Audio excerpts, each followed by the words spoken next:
Christy from Food Anthropology, and I'm here to talk to you a little bit about saving what's in your fridge slash freezer. I'm all about not wasting food and repurposing.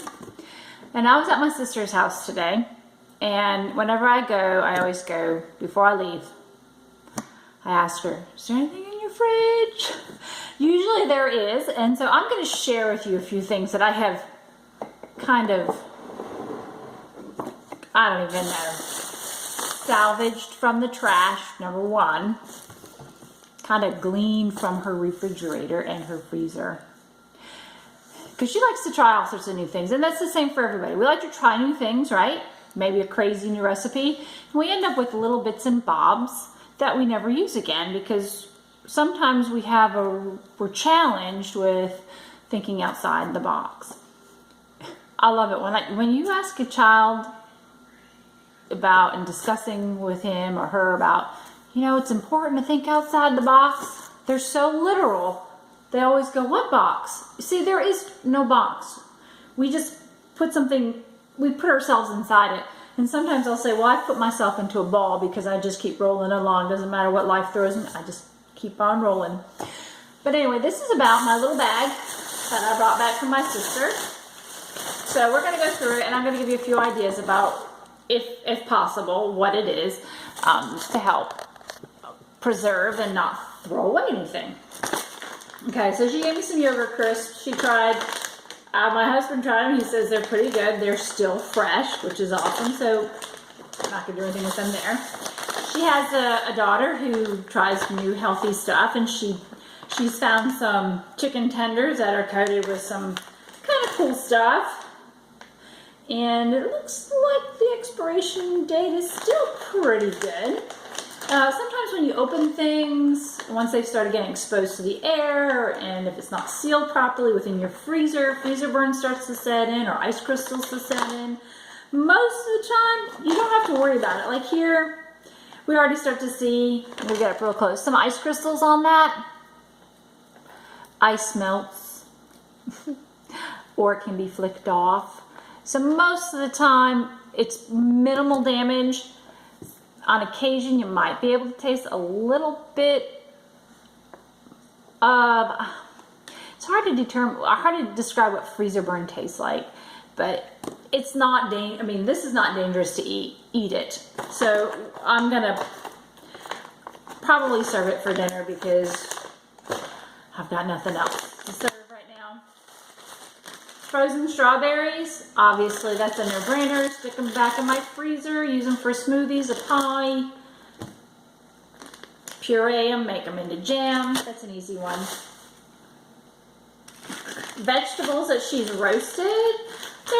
You're going to start to notice there's a lot of ice on all of these. These have been in her freezer a while. Again, put this you can put this in a colander, rinse that ice right off. I'll probably use this in a soup or curry, something like that, because I can already tell she's got probably some pretty nice seasonings on it. So, voila! Roasted veggies. Woo! Her sister likes Wesendale cheese with cranberries. Her sister-in-law. I don't know what the expiration date is. Oh, July. Okay, I've had Wesendale cheese before. This is it was supposed to be eaten by July. It's just maybe now starting to get that kind of rind look to it. Totally edible. It doesn't even have pungentness to it, because sometimes cheeses, especially like these hard cheeses, can start to taste a little pungent. Again, still okay to eat. This one, it's really nice just to have with crackers and grapes. So because it's still really edible, I'm not going to touch it either. Okay, yogurt. Oh, I love yogurt. Okay, this one obviously has another month to go on its expiration date. I literally just ate a yogurt that probably was 6 months old. I'm still here to talk about it. Okay, so last year I gave her, our church does this most phenomenal pork butt ever. And she had some and she didn't finish it. So she has 2 bags, probably maybe a pound of it. And I'm going to show you. It's kind of, because it's in the freezer a little while, and probably because she baked it, it's kind of taken on a beef jerky look. You can see it's got ice on it. Smells just so good. Anyway, what I'm going to do with this to revive it, and this is just an idea, I'm going to put it in a pot, cover it with some vegetable broth, chicken broth, pork, whatever broth I have, and just let it simmer a little bit to kind of rehydrate it. I know you're going to think I'm crazy. Anyway, this is like Christmas, man. Get all, look at this bag full of my food that I can rescue. Woohoo! Anyway, I know it sounds so ridiculous, doesn't it? Okay, so there is a pizza joint that always has garlic butter with it. Always has some kind of pickled veg with it. Now, she doesn't really know how long it's been in there, so still smells all right. Yep, still tastes like a banana pepper. I'll probably just put these back in my fridge. If I really don't know how old it is and it still tastes good, I'm gonna be honest with you. If I have a jar of pickles, I'll throw it in there with the pickle juice, or I might freeze it, or I might use it right away. The other thing is these garlic tubs. Okay, it hasn't expired. It expires in 2 months.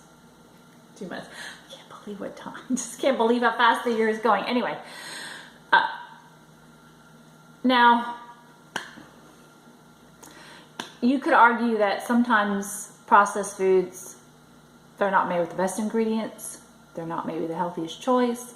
I'm not going to really argue that with you, because I would totally agree. Anything more than 6 ingredients in a food probably is not the best for our bodies. But what I am going to do with these, because these packets are recyclable, even if I don't use it, I'm probably going to put it in my compost. But what I am going to do with it, and this is an experiment, I'm going to empty some of them. I've got like half a dozen of them, so it'll depend. I'm going to actually put them in my broth with my pork butt. So what that's going to do is going to give some more fat to it. I'm sure there's plenty of fat in that pork butt, but it's going to give a little more extra fat, that buttery taste, the garlicky taste, a little bit more salt and pepper, umami maybe, as you would put it. And I'm going to just see how it goes. I don't think it'll go wrong. I don't think it'll be wrong at all. So, and that's what I'm going to do to revitalize my pork.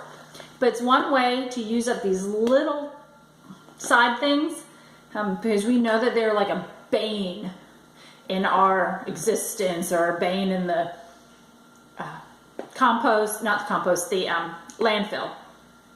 Because they are perfectly good to use. Or another great thing these are good for, and what I've done lots of times, is I've made simple garlic bread. Slice of French bread, or any kind of bread that you have. Lather it up with this stuff, sprinkle it with some cheese, put it under the broiler. Awesome. You don't have to get out the garlic and the butter. It's already right there for you. And so a lot of us, we don't have huge families. We might even just do a single serving. This is a perfect single serving. Don't throw these in your trash. If at least, empty them into your compost and recycle the containers. Talking about recycling, my brother-in-law loves candles, and this is beyond food waste. Like I said, this was Christmas. Now, I know that there's more stuff in her refrigerator, and I have told her, do not throw it out. Let me come, let me collect, let me do whatever. And she's like, okay, but there really was bad things in there. I said, I doubt it. I doubt it very much, because she's one of those people, she really errs on the side of caution. Awesome. I'm not gonna beat that. But there are some things, vegetables get a little wrinkly, a little brown in her refrigerator. We can deal with those. Those are quick and easy. But another side of what I like to do is to repurpose. Now, my brother-in-law loves candles. This is I've got 4 of these wonderful jars. I mean, these are awesome. I'm like my mother, okay? I do not deny that I drink alcohol. And when we'd ever go shopping or it'd be at a garage sale or whatever, she'd pick up glasses, right? And she'd be like, huh, that has a good feel for a cocktail. That's a cocktail glass. These are awesome cocktail glasses. And as you can see, they were candles. It's got a really thick base, so your glass isn't gonna tip over.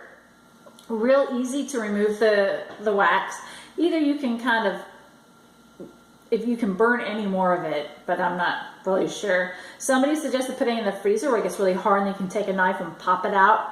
Sometimes what I do is I put this in a gentle hot bath and let that melt it out and then pour the rest of it out. I'm trying to remember what my brother-in-law said. I don't know what he said, but anyway. So you'd have a perfect cocktail glass, lemonade glass, sweet tea glass, we're in the South. But the other awesome thing about it is it comes with a lid. Do you ever wonder, like when you're out there on your summer nights and it's hot, and you got bugs? I don't mind bugs, so I know people are like, yeah, I'm not going to be outside if there's bugs. But if you are, perfect solution. Fill your glass up with whatever you want. Take it out, put your lid on. Woohoo! There you go, perfect solution.